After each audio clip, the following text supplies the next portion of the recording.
Hello, I'm Dave Peters.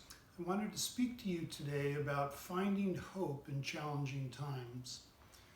I think this is a message that resonates with us all as we're dealing with all of the issues that we've faced this year.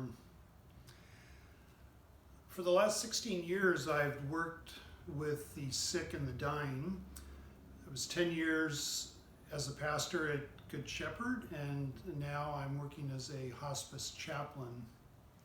It's work that provides a very interesting insight into human nature. We see people at their end of life as they are, and pretenses are stripped away. Status and wealth are not usually very important. Most everyone wants the same things. They want to be home. They want to be surrounded by people they love. They want to sense a feeling of some peace and contentment with the way they live their lives. But we often look in the wrong places to find these sources of hope, and we put our faith in things that end up failing us. But there is another way, a way to find hope in the midst of times that are difficult. A couple of months ago, I visited a woman who had end-stage Parkinson's disease. It's a particularly devastating disease. It attacks your central nervous system. You lose motor control. You're eventually chair or bedbound and dependent on other people for all of your daily needs. For many people, including Fran, the woman I visited, their minds remained alert and they're quite aware of their situation as their body fades.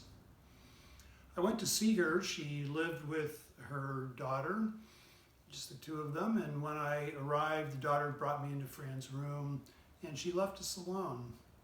I began to speak to Fran and realized that she couldn't really speak intelligibly, and after a little frustration, she pointed at her bedside table at a pen and paper, and I handed it to her, and she simply wrote the words, "Pray for me." I was very touched, and of course I did, but before we did that, I spoke to her about God's promises for things to come. And then I read chapters 21 and 22 of the book of Revelation at the very end of the Bible. It's a wonderful account of the fulfillment of all of God's promises. And here are just a couple of the passages from what I read. The Apostle John says, "I saw a new heaven and a new earth. I saw the holy city, the new Jerusalem, coming down out of heaven from God, prepared as a bride beautifully dressed for her husband. God will dwell with his people. He will be with them and be their God.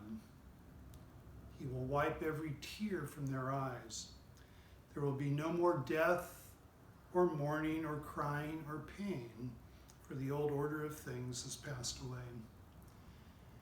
As I read these, Fran closed her eyes and I could just see the peace and the contentment come over her face as we shared these. And of course, we prayed together, and when I left, I was just filled with that sense of peace and contentment that we had experienced together. It was 4 days later that Fran died.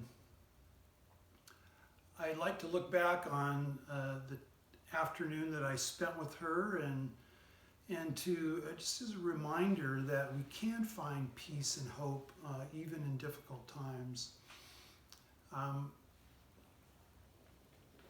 There is a peace that passes understanding, and it's a peace not just for the life to come, but it's a peace for today, a peace that we can live by, a peace and a faith in things that never fail. So I pray that you can find that in this challenging Advent and Christmas season, and just pray blessings to all of you and your families.